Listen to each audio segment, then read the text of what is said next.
What's up, y'all? I got another video for you guys today. I'm going to show you guys how I did this I think a pretty clean mid fade using just 3 guards. So the highest guard I use is this one right here. It's the 1.5 to debulk. But then everything after that, like cleaning up that kind of that lip that's hanging over around the parietal ridge, I use clipper over comb. And then I'm going to show you guys how I fade into that 1.5. So right here, I'm using my clipper closed. And I'm making my first panel. And I'm just gonna slowly start working it out, work from closed to open.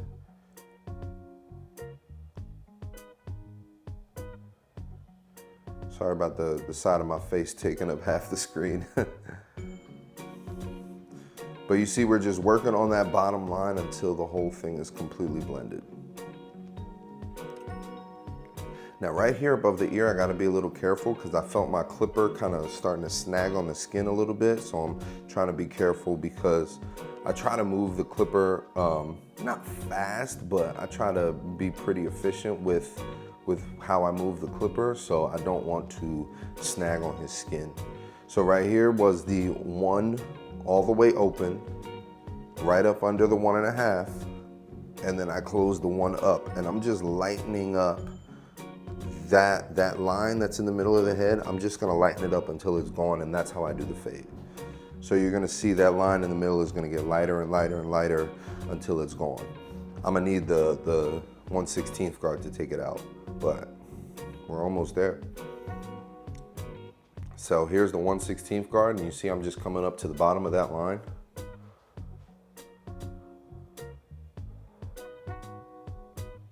And slowly but surely, that's gonna get blended all the way out. Doing fades are pretty simple, you know, just stick with the same steps and eventually through practice and practice and practice, your fades are gonna get a lot better. Just make sure you're sticking with the same steps. So here we go on the other side. I'm just gonna do the same thing, and I'm kind of just gonna let you guys watch as I speed through this. So, you know, we went through the steps on the one side, so see if you can follow along on the other side. But I'll tell you what, after this haircut is done, this dude, he needed the transformation. He definitely needed the transformation.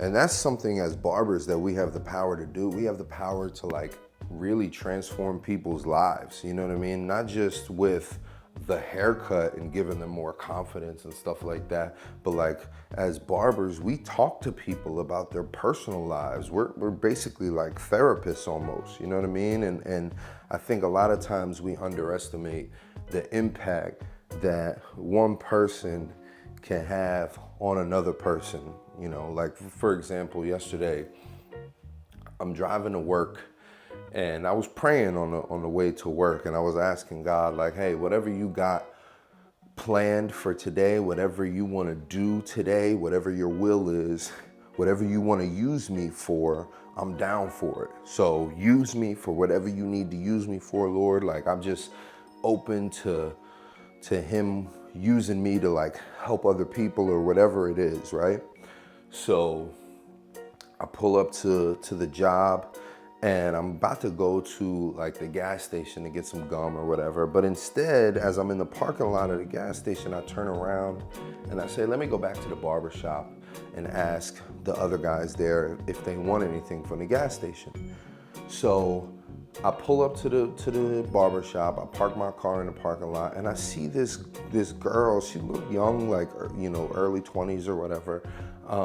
And she's in the parking lot, and she's screaming at her phone, and she's crying, and it just looks like a bad day. You know what I mean? And it's 10 o'clock in the morning, so nobody wants to have a bad day at 10 o'clock in the morning. And I'm looking at her, and I'm like, man, let me just go inside and mind my business. But then I thought to myself, I said, no, this is actually the thing this could be the thing that I prayed for. I asked God to use me. Well, why don't I allow him to use me? So I get out of my car and I say, excuse me, are you okay? And the girl's mom is there, and I walk up to him And the girl, I'm like, are you okay? Is everything all right? And the girl's mom was like, yeah, you know, it's her husband. He's just not a nice guy. And I can hear him on the phone screaming at her. So the mom is like, oh, he's not a nice guy. It's the husband. And he claims to be a Christian and all of this stuff. But he doesn't treat her right. So I immediately, like, my heart went out to this girl. Her name was Ashley. Immediately my heart went out to this girl. And I asked her if I could pray for her. And I told her that, you know, like, I was actually very transparent with her. I told her about some of, like, the struggles that I have in my marriage. And I told her that, you know, like, she is made in the image of God, that she deserves dignity, she deserves respect, she deserves to be cared for, to be loved, and that if her husband is not doing that, you know, she has God on her side, because the Bible says that the husband is supposed to love the wife the same way that Jesus loved his church, and that's by dying for them. You know what I mean? So the husband is supposed to give up his life for the church, not put his wife down, or the husband is supposed to give up his life for his wife, not put his wife down and make her feel bad or anything like that. So I was telling her that. I was telling her that she's the daughter of a king, that she deserves to be loved. And then I asked her if I could pray for her. And the husband is on the phone. He's like, oh, sir, you don't know what you're talking about. You don't know the story. And I try not to be judgmental to the husband. I was praying and I was saying, Lord, like, I have no idea what the issue is in their home, what the issue is in their family and their marriage. But I was just asking the Lord to please let the girl Ashley know that she is loved by God, that Jesus really loved her so much that he died for her.